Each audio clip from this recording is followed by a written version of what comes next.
front anti-Mugabe pour les élections générales de l'an prochain. Porte-étendard de l'Alliance, le chef de l'opposition zimbabwéenne, Morgan Tsvangirai, et l'ex-vice-présidente du pays, Joyce Mujuru. Au Bénin, le député de l'Alliance ABT Afo Tidjani peut compter sur les siens. Suspendu par sa formation politique, il a obtenu le soutien de tous ses pairs et n'a opté pour le rejet. Au Nigeria, malgré une vaste campagne de vaccination en cours, la méningite continue de faire des ravages. Le nombre de décès passe désormais à 745 morts.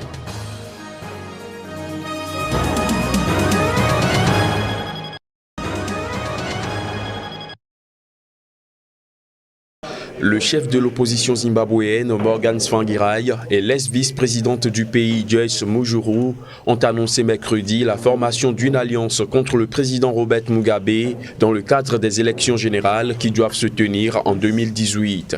Un accord électoral dont le contenu n'a pas été divulgué a été signé par les deux figures de l'opposition. Le chef du mouvement pour un changement démocratique, MDC, a assuré que d'autres accords seront prochainement signés avec de petits partis pour former une grande coalition électorale. Ce n'est que le début de la construction d'une large alliance afin d'affronter la ZANU-PF d'ici les élections en 2018. Joyce Mujuru, ex-vice-présidente de Robert Mugabe, désormais dans l'opposition, n'a pas caché son enthousiasme après la signature de cet accord. En août 2016, Morgan Tsvangirai et Joyce Mujuru avaient déjà présidé ensemble un grand rassemblement d'union contre le régime de Robert Mugabe, au pouvoir depuis 37 ans. Le dirigeant de 93 ans a déjà annoncé qu'il sera candidat à sa propre succession en 2018.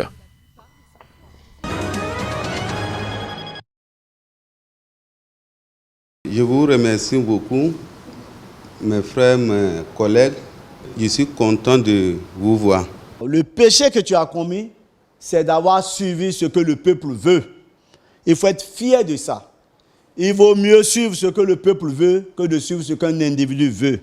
Il faut être fier d'être suspendu. Si c'est ça le péché, tu dois être fier de ce que tu as fait et tu dois le refaire si tu avais à le refaire. Au Bénin, nous ne sommes pas dans le pays de l'autre, où quand une personne parle, tout le monde acclame.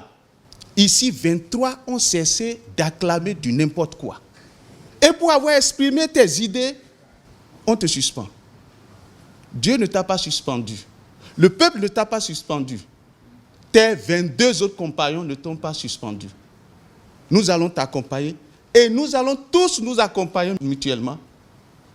Et à travers les déclarations qui sont faites, déclarations, je dirais, qui ont l'allure de chantage et d'intimidation. Nous prenons le peuple à témoin et l'avenir dira le reste. À travers nous, tu as les 12 millions de Béninois avec toi. Nous avons suffisamment entendu et nous voulons profiter également de cette occasion pour te dire d'être rassuré. Tu es couvert par la puissance de Dieu parce que j'ai eu à écouter quelques déclarations bien dommages, bien tristes. J'ai eu à écouter mon président, le président de la République du Bénin, qui dit désormais il a 60 députés qui l'accompagnent. Il a 23 députés en face de lui. Je prends ça comme une menace. Après, j'ai entendu également son ministre qui a dit désormais si la politique, s'il faut la faire avec ruse, on va la faire. S'il faut la faire avec rage, on va la faire. Je crois que nous prenons le peuple à témoin. Et nous savons qu'à l'avenir, tout ce qui est bien pour le peuple, nous allons accompagner, mais tout ce qui est négatif, nous allons combattre.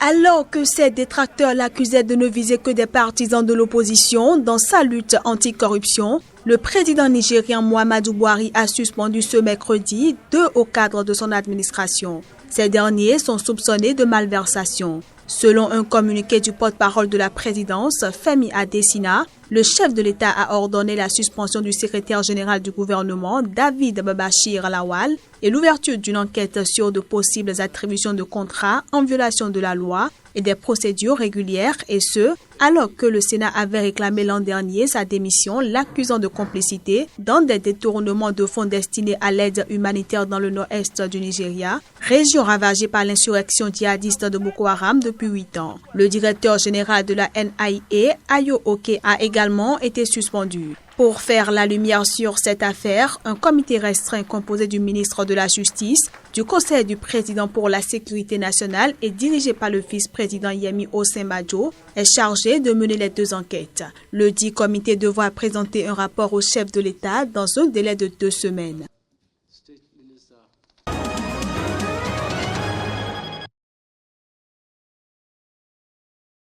La méningite fait des ravages depuis quelque temps en Afrique de l'Ouest. Le Nigeria, en 5 mois seulement, a enregistré près de 750 décès. Le Centre national nigérien de surveillance des maladies a annoncé mercredi que l'épidémie de méningite frappe sévèrement le nord du pays. Malgré une vaste campagne de vaccination lancée par les autorités, 745 décès ont été enregistrés sur plus de 8000 cas suspects recensés. Le 12 avril, un précédent bilan faisait état de 489 morts. Une surveillance renforcée a été mise en place pour détecter et signaler rapidement de nouveaux cas, vacciner les populations les plus à risque et traiter les personnes diagnostiquées porteuses de la maladie. Les enfants de 5 à 14 ans sont le groupe d'âge le plus touché et représentent environ la moitié des cas recensés, à en croire l'Organisation mondiale de la santé. La méningite à méningocoque est causée par différents types de bactéries, dont 6 peuvent causer des épidémies. La toux et les éternuements sont le mode de transmission. La maladie provoque une inflammation aiguë des couches externes du cerveau et de la moelle épinière.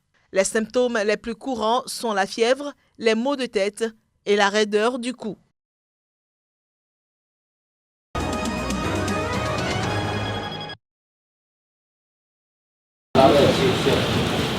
Le Burkina a accueilli mercredi 154 migrants burkinabés. Ces derniers ont été évacués de la Libye par l'Organisation internationale pour les migrations.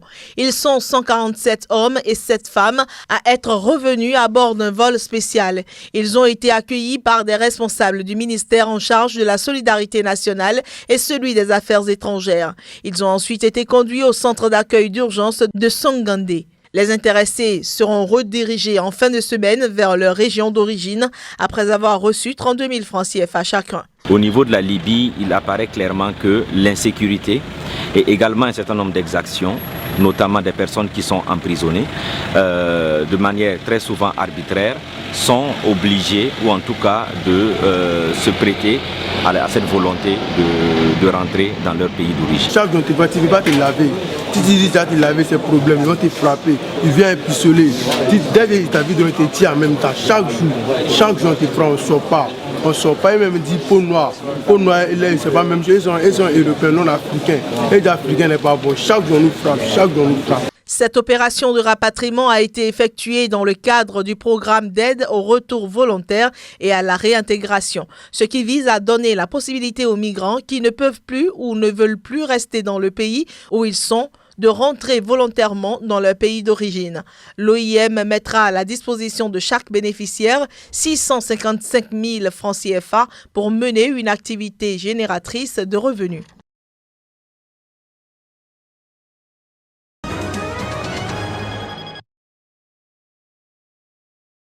Mécanisme de compensation carbone.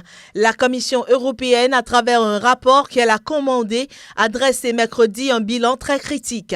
Conçus dans le but de réduire les émissions de gaz à effet de serre, ces mécanismes devraient permettre d'acheter des crédits carbone en finançant des projets dans les pays en développement. En effet, d'après les auteurs du rapport, les mécanismes de développement propres ont encore des failles fondamentales et il est probable que la majorité des projets enregistrés dans ce cadre n'aboutiront pas à des réductions d'émissions additionnelles, mesurables et réelles. Ce qui implique que l'Union européenne n'a pas à compter exclusivement sur les crédits carbone pour lutter contre les émissions du transport aérien. Il faut dire que les 191 États membres de l'Organisation de l'aviation civile internationale se sont donnés comme objectif de limiter d'ici à 2035 les émissions du secteur au niveau de celles de 2020. Ainsi, les compagnies aériennes pourront acheter des crédits carbone auprès d'autres secteurs économiques comme la production d'énergie et l'efficacité énergétique.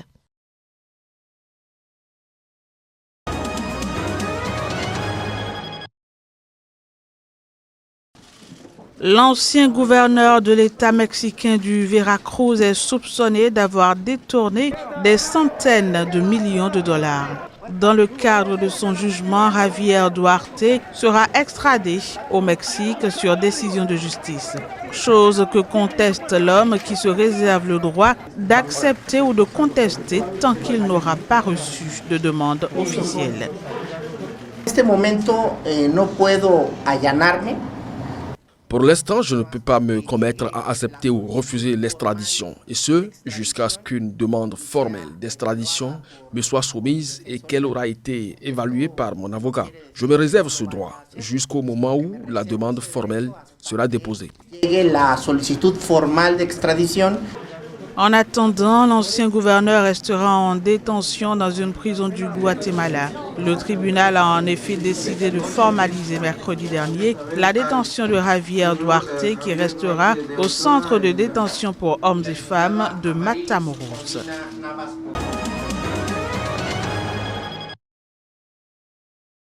Bill O'Reilly et son émission quotidienne à 20h, le O'Reilly Factor, était la valeur sûre de la chaîne Fox News aux États-Unis. Elle n'a cessé de progresser avec la montée des valeurs conservatrices et de Donald Trump. L'émission O'Reilly Factor battait depuis des années des records d'audience avec 3 098 000 de téléspectateurs en moyenne au premier trimestre 2017.